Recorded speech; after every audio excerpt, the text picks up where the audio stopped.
ನಾವಿವತ್ತು ಲಾಲ್ಬಾಗ್ನಲ್ಲಿ ಇದ್ದೀವಿ. ಆಗಸ್ಟ್ ತಿಂಗಳು ಬಂದೇ ಬಿಡ್ತು, ಸ್ವಾತಂತ್ರ್ಯ ದಿನಾಚರಣೆ ಬರ್ತಾ ಇದೆ ಅಂತ ಹೇಳಿದ್ರೆ ಇನ್ನು ನಮ್ಮ ಲಾಲ್ಬಾಗ್ನಲ್ಲಿ ಫ್ಲವರ್ ಶೋ ಮಿಸ್ ಮಾಡೋಕ್ಕಾಗತ್ತಾ? ಖಂಡಿತವಾಗ್ಲೂ ಇಲ್ಲ ಅಲ್ವಾ. ಎಲ್ರಿಗೂ ಗೊತ್ತಿರೋ ಹಾಗೆ ಇಲ್ಲಿ ಫ್ಲವರ್ ಶೋ ತುಂಬ ಅದ್ಭುತವಾಗಿ ಡಿಫ್ರೆಂಟ್ ಥೀಮ್ನಲ್ಲಿ ಆರ್ಗನೈಸ್ ಮಾಡಿದ್ದಾರೆ. ತುಂಬ ಬೇರೆ ಬೇರೆ ರೀತಿಯಾದಂತಹ ಫ್ಲವರ್ಗಳನ್ನ ನಾವಿಲ್ಲಿ ನೋಡ್ಬೋದು. ತುಂಬ ಒಳ್ಳೊಳ್ಳೆಯದು, ನಾವು ಕಂಡಿರೋದು ಇಲ್ಲ ಕೇಳಿರೋದು ಇಲ್ಲ ಅಂತಹ ಅದ್ಭುತವಾದಂತಹ ಹೂಗಳನ್ನ ಇಲ್ಲಿ ತಂದು ಪ್ರದರ್ಶಿಸಿದ್ದಾರೆ. ಬನ್ನಿ, ಯಾವ ರೀತಿ ಎಲ್ಲ ಆರ್ಗನೈಸ್ ಮಾಡಿದ್ದಾರೆ, ಯಾವ ರೀತಿ ಎಲ್ಲ ಅಲಂಕಾರ ಮಾಡಿದ್ದಾರೆ, ಇದು ಬಾಬಾ ಸಾಹೇಬ್ ಅಂಬೇಡ್ಕರ್ ಅವರ ಜೀವನ ಚರಿತ್ರೆ ಹೇಳುತ್ತೆ ಅಂತ ಕೂಡ ಹೇಳಿದ್ದಾರೆ.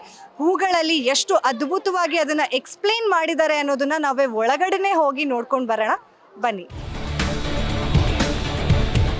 ಲಾಲ್ಬಾಗ್ನ ಗಾಜಿನ್ ಹೌಸಲ್ಲಿ ನಾವಿವತ್ತು ಬಾಬಾ ಸಾಹೇಬ್ ಅಂಬೇಡ್ಕರ್ ಅವರ ಥೀಮಲ್ಲಿ ಕಾಣ್ಬೋದಾದಂತಹ ಫ್ಲವರ್ ಶೋ ಇದಾಗಿದೆ.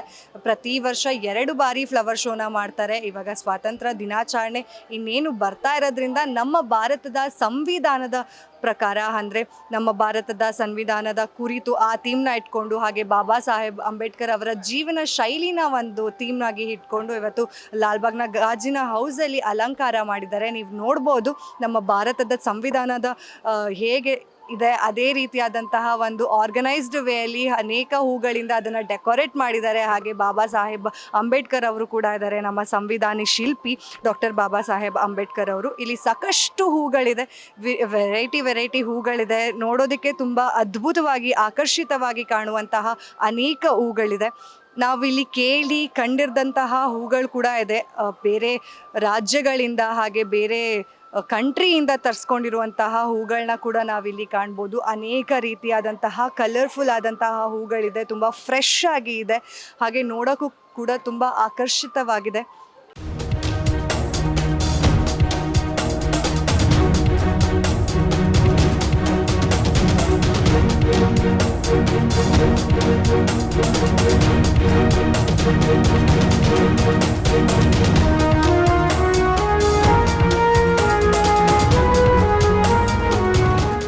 ಈ ಫ್ಲವರ್ ಶೋನಲ್ಲಿ 200ಕ್ಕೂ ಹೆಚ್ಚು ಬಗೆಯ ಹೂಗಳನ್ನು ಒಂದೇ ಸ್ಥಳದಲ್ಲಿ ಇಟ್ಟಿದ್ದಾರೆ. ತುಂಬ ಜನಕ್ಕೆ ಇದು ಮೋಡಿ ಮಾಡುತ್ತೆ ಅಂತ ಸಹ ಹೇಳ್ಬೋದು. ಒಟ್ಟು 35 ಲಕ್ಷ ಹೂಗಳನ್ನ ಈ ಫ್ಲವರ್ ಶೋಗೆ ಬಳಕೆ ಮಾಡ್ಕೊಂಡಿದ್ದಾರೆ. ಇನ್ನು ಫ್ಲವರ್ ಶೋ ಅಲ್ಲಿ ಆಂಧ್ರ, ಊಟಿ, ತಮಿಳುನಾಡು ಸೇರಿದಂತೆ ಬೇರೆ ಬೇರೆ ಭಾಗಗಳಿಂದ ಈ ಹೂಗಳನ್ನ ತಂದು ಅಲಂಕಾರ ಮಾಡಿದ್ದಾರೆ. ಲಾಲ್ಬಾಗ್ನ ಗಾಜಿನ ಮನೆಯಲ್ಲಿ ನಾವು ಈ ಮೋಡಿನ ನೋಡ್ಬೋದು, ಯಾಕಂದರೆ ಅಷ್ಟು ಅದ್ಭುತವಾಗಿದೆ, ಅಷ್ಟು ಅಮೋಘವಾಗಿದೆ. ಆ ಬಣ್ಣದ ಹೂಗಳಂತೂ ನಮಗೆ ನೋಡೋದಕ್ಕೆ 2 ಕಣ್ಣು ಸಾಲದು, ಯಾಕಂದರೆ ಅಷ್ಟು ವೆರೈಟಿ ಆದಂತಹ ಹೂಗಳಿದೆ. ಬೇರೆ ಬೇರೆ ಪ್ರಭೇದಗಳಲ್ಲಿ ಆ ಹೂಗಳನ್ನ ತಂದು ಅಲಂಕಾರ ಮಾಡಿದ್ದಾರೆ. ಮತ್ತು ಈ ಫ್ಲವರ್ ಶೋನಲ್ಲಿ ನಾವು ಆಂಥೋರಿಯಂ, ಲಿಲ್ಲಿ, ಆರ್ಕಿಡ್, ಜರ್ಬೇರಾ, ಸೇವಂತಿಗೆ, ನಂದಿಗಿರಿಧಾಮ ಈ ಥರ ಅನೇಕ, ಅಂದರೆ 200ಕ್ಕೂ ಹೆಚ್ಚು ಪ್ರಭೇದದ ಹೂಗಳನ್ನು ನಾವಿಲ್ಲಿ ಕಾಣ್ಬೋದು. 30ರಿಂದ 32 ಲಕ್ಷ ಹೂಗಳನ್ನ ಪ್ರದರ್ಶನದಲ್ಲಿ ಬಳಕೆ ಮಾಡ್ಕೊಂಡಿದ್ದಾರೆ. ಅಂದರೆ 8 ಲಕ್ಷ ಹೂಗಳನ್ನ ಬೇರೆ ರಾಜ್ಯಗಳಿಂದ ತರಿಸಿದಾರಂತೆ. ನೋಡ್ಬೋದು ನಾವು ಆ ಪ್ರತಿಯೊಂದು ಹೂವನ್ನು ಯಾವ ರೀತಿಯಾಗಿ ಅಲಂಕಾರ ಮಾಡಿದ್ದಾರೆ, ಎಷ್ಟು ಅದ್ಭುತವಾಗಿ ಮಾಡಿದ್ದಾರೆ, ಎಷ್ಟು ಡೀಟೇಲ್ ಆಗಿ ಅವರು ಅದನ್ನು ಯೋಚನೆ ಮಾಡಿದ್ದಾರೆ ಅನ್ನೋದು ನಮಗಿಲ್ಲಿ ಗೊತ್ತಾಗ್ತಾ ಇದೆ.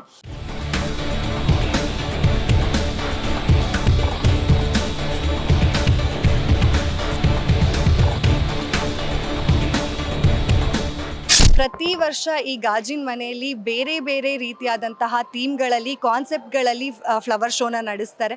ನಾವು ಹಿಂದಿನ ವರ್ಷ ನೋಡೋದಾದರೆ ಅದು ನಮ್ಮ ವಿಧಾನಸೌಧದ ಥೀಮ್ನಲ್ಲಿತ್ತು. ಅದ್ರ ಹಿಂದಿನ ವರ್ಷ ನೋಡೋದಾದರೆ ನಾವು ಒಂದು ಸೆಲ್ಯೂಟ್ನ ಕೊಟ್ಟಂತಹ ಒಂದು ಡಾಕ್ಟರ್ ರಾಜ್ಕುಮಾರ್ ಹಾಗೂ ಡಾಕ್ಟರ್ ಪುನೀತ್ ರಾಜ್ಕುಮಾರ್ ಅವ್ರಿಗೆ ಒಂದು ನಮನ ಸಲ್ಲಿಸೋಕ್ಕೆ ಅಂತ ಹೇಳಿ ಒಂದು ಥೀಮ್ನ ಮಾಡಿದರು. ಈ ವರ್ಷ ನಮ್ಮ ಭಾರತದ ಸಂವಿಧಾನದ ಶಿಲ್ಪಿಯಾಗಿರುವಂತಹ ಡಾಕ್ಟರ್ ಬಾಬಾ ಸಾಹೇಬ್ ಅಂಬೇಡ್ಕರ್ ಅವರ ಕಾನ್ಸೆಪ್ಟ್ನಲ್ಲಿ ಈ ಫ್ಲವರ್ ಶೋನ ನಡೆಸ್ತಾ ಇದ್ದಾರೆ. ಸಾಕಷ್ಟು ಜನ ಬಂದಿದ್ದಾರೆ ಈ ಫ್ಲವರ್ ಶೋಗೆ, ತುಂಬ ಅದ್ಭುತವಾಗಿ ಮೂಡಿ ಬಂದಿದೆ. ಇದು ಲಾಲ್ಬಾಗ್ನ ಗಾಜಿನ ಹೌಸ್ನಲ್ಲಿ ಈ ಫ್ಲವರ್ ಶೋನ ಆಯೋಜಿಸಲಾಗಿದೆ. ಇಂದಿನಿಂದನೇ ಇವತ್ತು ಫ್ಲವರ್ ಶೋ ಆರಂಭ ಆಗಿದೆ. ಇನ್ನು 12 ದಿನಗಳ ಕಾಲ ಈ ಫ್ಲವರ್ ಶೋ ನಡೆಯಲಿದೆ. ಇನ್ನು ನಾವು ಸಾಕಷ್ಟು ಟೈಮ್ ಇದೆ, ನಮಗೆ ಬರ್ಬೋದು, ಆರಾಮಾಗಿ ಫ್ಯಾಮಿಲಿ ಜೊತೆ ಫ್ರೆಂಡ್ಸ್ ಜೊತೆ ಬಂದು ಒಂದು ಅದ್ಭುತವಾದಂತಹ ಈ ಫ್ಲವರ್ ಶೋನ ನಾವು ನೋಡ್ಕೊಂಡು ಹೋಗ್ಬೋದು. ಇದು ಕಂಪ್ಲೀಟ್ ಕಾನ್ಸೆಪ್ಟ್ ಏನಪ್ಪ ಅಂತಂದರೆ ಈಕ್ವಾಲಿಟಿ ಬಗ್ಗೆ ತುಂಬ ಅದ್ಭುತವಾಗಿ ಇಲ್ಲಿ ಆ ಥೀಮ್ನ ಪೋರ್ಟ್ರೇ ಮಾಡಿದ್ದಾರೆ ನಮ್ಮ ಜನಕ್ಕೆ. ಈ ಸಂವಿಧಾನ ಅಂತ ಹೇಳಿದಾಗ ನಮಗೆ ಡಾಕ್ಟರ್ ಬಾಬಾ ಸಾಹೇಬ್ ಅಂಬೇಡ್ಕರ್ ಅಂತ ಹೇಳಿದಾಗ ನಮಗೆ ಫಸ್ಟಿಗೆ ನೆನಪಿಗೆ ಬರೋದೇನೆ ಇವರು ಮಾಡಿದಂತಹ ಇವರು ತಂದಂತಹ ಒಂದು ಈಕ್ವಾಲಿಟಿ ಅನ್ನೋದು, ಅನ್ಟಚಬಿಲಿಟಿ ಅನ್ನೋದು. ಇದನ್ನು ಅಪ್ಲಿಫ್ಟ್ ಮಾಡೋದಕ್ಕೆ, ಇನ್ನೂ ಜಾಗೃತಿ ಮೂಡಿಸೋದಕ್ಕೆ ಜನರಲ್ಲಿ ಇಂತಹ ಅದ್ಭುತವಾದಂತಹ ಒಂದು ಕಾನ್ಸೆಪ್ಟ್ನ ತಂದಿದ್ದಾರೆ ಅಂತಲೇ ಹೇಳ್ಬೋದು. ಹಾಗೆ ಅಂಬೇಡ್ಕರ್ ಅವರ ಜೀವನ ಹೇಗಿತ್ತು ಅಂದರೆ, ಅವರು ಹುಟ್ಟಿದ್ದೆಲ್ಲಿ, ಬೆಳೆದಿದ್ದೆಲ್ಲಿ, ಅವರು ಯಾವ ರೀತಿ ಎಲ್ಲ ಅವ್ರ ಜೀವನನ ನೋಡಿದ್ರು ಅನ್ನೋದು ಕೂಡ, ಎಲ್ಲಿ ಹುಟ್ಟಿ ಬೆಳೆದ್ರು ಅನ್ನೋದು ಸಹ ಈ ಅದ್ಭುತವಾದ ಫ್ಲವರ್ ಶೋ ಮೂಲಕ ನಮ್ಮ ಜನಗಳಿಗೆ ತೋರಿಸಿದ್ದಾರೆ. ಇವರ ಒಂದು ಎಫರ್ಟ್ಸ್ಗೆ ನಾವು ನಿಜವಾಗ್ಲೂ ಒಂದು ಸಲ್ಯೂಟ್ ಹೇಳಲೇಬೇಕು. ಯಾಕಂತಂದರೆ ಅಷ್ಟು ಬಗೆಯಾದಂತಹ ವೆರೈಟಿ ಆದಂತಹ ಹೂಗಳನ್ನ ತಂದು ಇಲ್ಲಿ ಜೋಡಿಸಿ ಅದು ಒಂದು ಆರ್ಗನೈಸ್ಡ್ ವೇಯಲ್ಲಿ ಮಾಡಿದ್ದಾರೆ ಅಂತಂದರೆ ಅದು ಸಾಮಾನ್ಯ ಮಾತಲ್ವೇ ಅಲ್ಲ. ಯಾಕಂದರೆ ನಮ್ಮೆಲ್ರಿಗೂ ಗೊತ್ತಿರೋ ಹಾಗೆ 30 ರಿಂದ 32 ಲಕ್ಷ ಹೂಗಳನ್ನ ತಂದು ಇಲ್ಲಿ ಅಲಂಕಾರ ಮಾಡಲಾಗಿದೆ.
ನಾವು ಎಂಟ್ರಿ ಆಗ್ತಿದ್ದಂಗೆ ಈ ಲಾಲ್ಬಾಗ್ನ ಗಾಜಿನ ಹೌಸಲ್ಲಿ ನೀವು ಏನೆಲ್ಲ ಫ್ಲವರ್ ಡೆಕೋರೇಷನ್ಸ್ ಇದೆ ಅಂತ ನೋಡ್ತೀರಾ. ಅದ್ರ ನನ್ನ ಹಿಂದೆನೇ ಒಂದು ಅದ್ಭುತವಾದಂತಹ ಒಂದು ಬುದ್ಧ ಸ್ಟ್ಯಾಚ್ಯೂ ಇದೆ.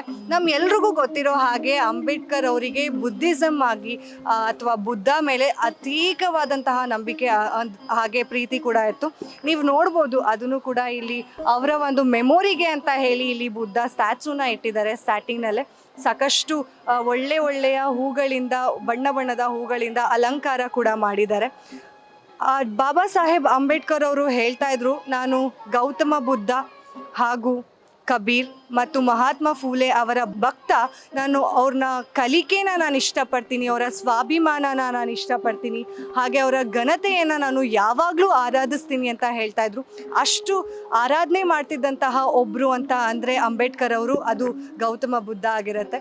ಇದನ್ನು ನಾವು ಸ್ಟಾರ್ಟಿಂಗ್ ಎಂಟ್ರೆನ್ಸಲ್ಲೇ ನೋಡ್ಬೋದು. ಇನ್ನು ಮುಂದೆ ಹೋದರೆ ಸಾಕಷ್ಟು ಅವರ ಲೈಫ್ ಬಗ್ಗೆ ನಾವು ತಿಳ್ಕೊಳ್ಳುವಂತಹ ಆಪರ್ಚುನಿಟಿ, ಹಾಗೆ ನಮಗಿಲ್ಲಿ ಒಂದು ವೇದಿಕೆನ ಕಲಿಸ್ಕೊಟ್ಟಿದ್ದಾರೆ. ಯಾಕಂದರೆ ಅಂಬೇಡ್ಕರ್ ಅವರು ಅನೇಕವಾದಂತಹ ರೀತಿಯಲ್ಲಿ ನಮ್ಮ ಭಾರತಕ್ಕೆ ಕೊಡುಗೆ ಮಾಡಿಕೊಟ್ಟಿದ್ದಾರೆ. ನಾವು ಇನ್ನು ಹೀಗೆ ಇಲ್ಲೇ ಮುಂದೆ ಬಂದರೆ ಅವರು ಹುಟ್ಟಿ ಬೆಳೆದಂತಹ ಮನೆನ ನಾವು ಕಾಣ್ಬೋದು.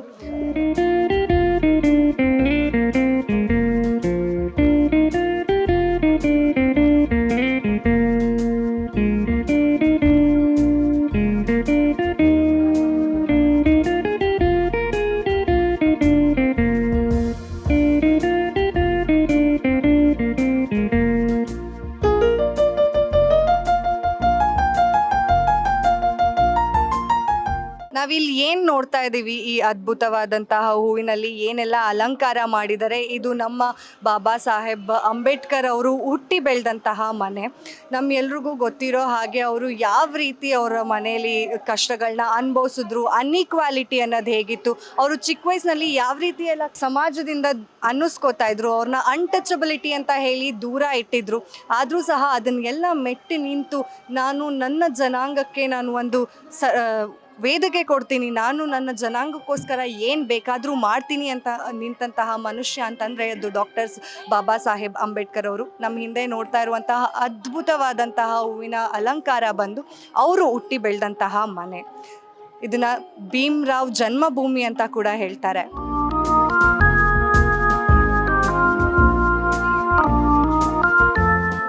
ಇನ್ನು ನಮ್ಮ ಹಿಂದೆ ನಾವು ನೋಡೋದಾದರೆ ಈ ಏನು ಸ್ಟ್ಯಾಚ್ಯೂಸ್ ಇದೆ ಇದು ಬಂದು ನಮ್ಮ ಬಾಬಾ ಸಾಹೇಬ್ ಅಂಬೇಡ್ಕರ್ ಅವರ ತಂದೆ ತಾಯಿ ತಂದೆ ರಾಮ್ಜಿ ಸಂಕಲ್ಪ ಮತ್ತು ಶ್ರೀಮತಿ ಭೀಮಾಬಾಯಿ ಇವರಿಂದಾನೇ ನಮಗೆ ಇವತ್ತು ನಮ್ಮ ಭಾರತಕ್ಕೆ ಒಂದು ಸಂವಿಧಾನ ಶಿಲ್ಪಿ ಆಗಿರುವಂತಹ ಡಾಕ್ಟರ್ BR ಅಂಬೇಡ್ಕರ್ ಅವ್ರು ಸಿಕ್ಕಿದ್ದು. ಪ್ರಾಬಬ್ಲಿ ಇವರಿಬ್ಬರು ಇಲ್ಲ ಅಂದಿದ್ರೆ ನಾವು ಇವತ್ತು ಏನು ಅನ್ಟಚಬಿಲಿಟಿ ಅಂತ ಇದೆ, ಒಂದು ಆರ್ಗನೈಸ್ಡ್ ಒಂದು ವರ್ಗ ಅನ್ನೋದಿದೆ, ಅದನ್ನು ನಾವು ಕಂಪ್ಲೀಟಾಗಿ ಇನ್ನೂ ಮುಂದುವರ್ಸ್ಕೊಂಡು ಬರ್ತಾನೆ ಇದ್ವೇನೋ. ಇವರಿಬ್ಬರು ಕೊಡುಗೆ ಕೂಡ ಅಷ್ಟೇ ಇದೆ. ಡಾಕ್ಟರ್ ಬಾಬಾ ಸಾಹೇಬ್ ಅಂಬೇಡ್ಕರ್ ಅವರ ಜನ್ಮ ಕೊಟ್ಟಿದ್ದೇ ಒಂದು ದೊಡ್ಡ ವಿಷಯ. ಅವರು ಮಾಡಿದಂತಹ ಅನೇಕ ವಿಷಯಗಳಾಗಿರ್ಬೋದು, ನಮ್ಮ ಭಾರತಕ್ಕೆ ಅವ್ರು ಕೊಟ್ಟಂತಹ ಕೊಡುಗೆ ಆಗಿರ್ಬೋದು, ಅದು ತುಂಬ ಅಪಾರವಾದದ್ದು ಅಂತ ಹೇಳ್ಬೋದು. ನಮ್ಮ ಹಿಂದೆ ನೋಡಿದ್ರೆ ಭೀಮ್ರಾವ್ ಅಂಬೇಡ್ಕರ್ ಅವರು ಏನಿದ್ದಾರೆ ಅವರ ತಂದೆ ಹಾಗೂ ತಾಯಿ. ನಾವಿಲ್ಲಿ ನೋಡ್ತಾ ಇರುವಂತಹ ದೇವಾಲಯ ಬಂದು ಕಾಲಾರಾಮ್ ದೇವಾಲಯ. ಈ ಕಾಲಾರಾಮ್ ಟೆಂಪಲ್ ಅನ್ನೋದೇನಿದೆ ಒಂದು ಕ್ರಾಂತಿನೇ ಮಾಡಿಬಿಡ್ತು. ಯಾಕಂತಂದರೆ ಆಗ ಏನೆಲ್ಲ ಈ ಕೆಳ ಜಾತಿ ವರ್ಗ ಇದ್ದಾರೆ ಅಥವಾ ಈ ಕೆಳಾಂಗ ವರ್ಗದವರಿದ್ದಾರೆ, ಈ ಅನ್ಟಚಬಿಲಿಟೀಸ್ ಅನ್ನೋರು ಏನಿದ್ದಾರೆ, ಇವ್ರುಗಳನ್ನ ದೇವಸ್ಥಾನದೊಳಗಡೆ ಹೋಗೋದಕ್ಕೆ ಬಿಡ್ತಾ ಇರಲಿಲ್ಲ, ಪ್ರವೇಶ ಇರಲಿಲ್ಲ. ಆಗ ಒಂದು ದೊಡ್ಡ ಕ್ರಾಂತಿ ಮಾಡಿದಂಥವ್ರು ಅಂತಂದರೆ ಅದು ಡಾಕ್ಟರ್ ಬಾಬಾ ಸಾಹೇಬ್ ಅಂಬೇಡ್ಕರ್ ಅವರು. ಇಲ್ಲಿ ನಾವು ನೋಡ್ಬೋದು, ಇದೊಂದು ಕಲ್ಲಿನ ದೇವಾಲಯ.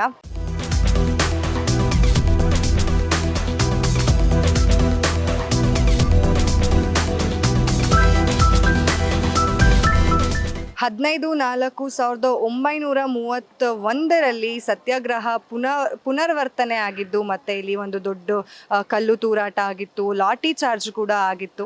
ಯಾಕಂತಂದರೆ ಇಲ್ಲಿ ಏನಿದ್ದಾರೆ ಈ ಕೆಳ ಜಾತಿ ವರ್ಗದವರು, ಅವ್ರನ್ನ ಒಳಗೆ ಹೋಗೋದಕ್ಕೆ ಅವಕಾಶನೇ ಕೊಡ್ತಾ ಇರಲಿಲ್ಲ, ಅವರಿಗೆ ಒಪ್ಪಿಗೆ ಕೂಡ ಇರ್ತಾ ಇರಲಿಲ್ಲ. ಹಾಗಾಗಿ ಇಲ್ಲಿ ಒಂದು ಸತ್ಯಾಗ್ರಹ ಹೋರಾಟನೇ ನಡೆದು ಹೋಯಿತು.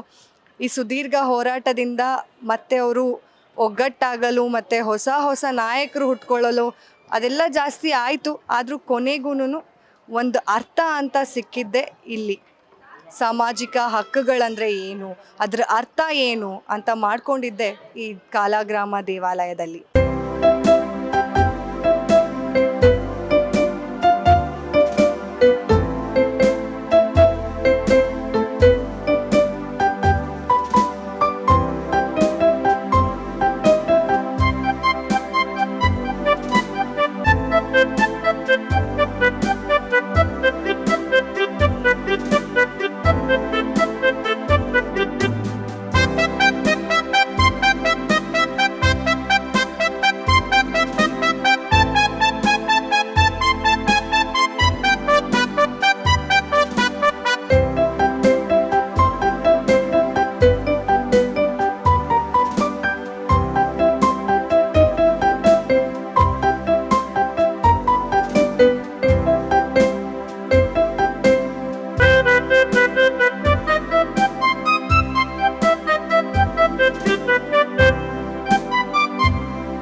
ನೋಡಿದ್ರಲ್ಲ ಎಷ್ಟು ಅದ್ಭುತವಾಗಿ ಇದನ್ನು ಆರ್ಗನೈಸ್ ಮಾಡಿದ್ದಾರೆ, ಎಷ್ಟು ಅಮೋಘವಾಗಿ ಇದನ್ನು ಅಲಂಕಾರ ಮಾಡಿದ್ದಾರೆ.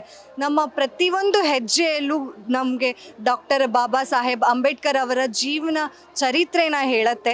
ಅಷ್ಟು ಅದ್ಭುತವಾಗಿ ಎಕ್ಸ್ಪ್ಲೇನ್ ಸಹ ಮಾಡಿದ್ದಾರೆ. ಈಕ್ವಾಲಿಟಿ ಹೇಗೆ ಬಂತು ನಮ್ಮ ಭಾರತದಲ್ಲಿ, ಭಾರತದ ಸಂವಿಧಾನ ಹೇಗೆ ಶುರು ಆಯಿತು, ಇದು ಕಂಪ್ಲೀಟಾಗಿ ಈ ಹೂವಿನ ಅಲಂಕಾರ ಮೂಲಕ ಎಕ್ಸ್ಪ್ಲೇನ್ ಮಾಡಿದ್ದಾರೆ.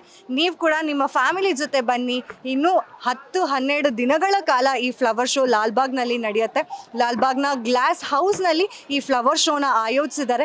ದಯವಿಟ್ಟು ನಿಮ್ಮ ಫ್ಯಾಮಿಲಿ ಜೊತೆ ಆಗಿರ್ಬೋದು, ಫ್ರೆಂಡ್ಸ್ ಜೊತೆ ಆಗಿರ್ಬೋದು ಬಂದು ಇಲ್ಲಿ ಯಾವ್ಯಾವ ರೀತಿಯಾದಂತಹ ಹೂಗಳಿದೆ ಅದನ್ನೆಲ್ಲ ನೀವು ಕೂಡ ನೋಡ್ಕೊಂಡು ಹೋಗಿ. ಯಾವತ್ತೂ ನೀವು ಕೇಳೂ ಇರಲ್ಲ, ನೋಡೂ ಇರಲ್ಲ, ನಾನು ಪ್ರಾಮಿಸ್ ಮಾಡಿ ಹೇಳ್ತೀನಿ, ಅಷ್ಟು ಅದ್ಭುತವಾದಂತಹ ಹೂಗಳನ್ನ ನಾವಿಲ್ಲಿ ಕಾಣ್ಬೋದು ಲಾಲ್ಬಾಗ್ನ ಈ ಗ್ಲಾಸ್ ಹೌಸ್ನಲ್ಲಿ.